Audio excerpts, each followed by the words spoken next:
Hi, I'm Jan Jackson. What would you do if you ran out of salt and the nearest store was 2,000 miles away? I'm not sure what I would do, but I can tell you what Lewis and Clark did because I wrote a little story about it on the Country Traveler Online.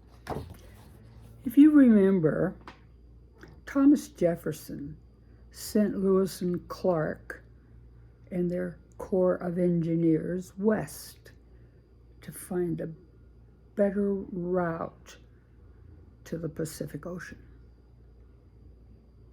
They left St. Louis on May 4th, 1804, and a year and a half later, they arrived at the Pacific Ocean.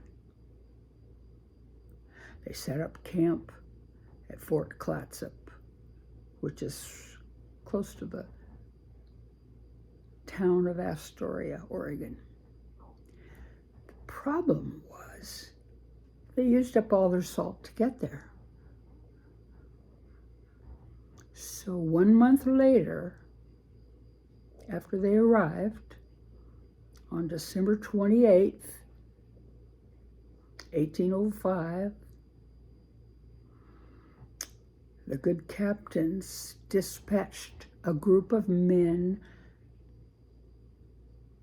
to the ocean, 14 miles away, overland. Today, it's the town of Seaside sits there. And their job was to find the perfect place to make salt. It took them 5 days to find it and 20 days to boil enough seawater to make enough salt. They made 28 gallons of salt in those 20 days. I put in a call to my math genius son to find out how many pounds of salt's in 28 gallons. It's about 507 pounds of salt. I figure that's about 312 Morton salt containers, 26-ounce Morton salt containers. They used some of that salt while they were still there,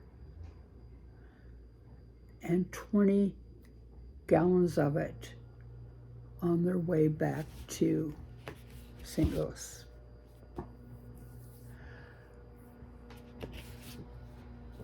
I wrote this little story on Country Traveler Online to publicize a salt-making demonstration that the Pacific Northwest living historians do every year in Seaside. It's cool.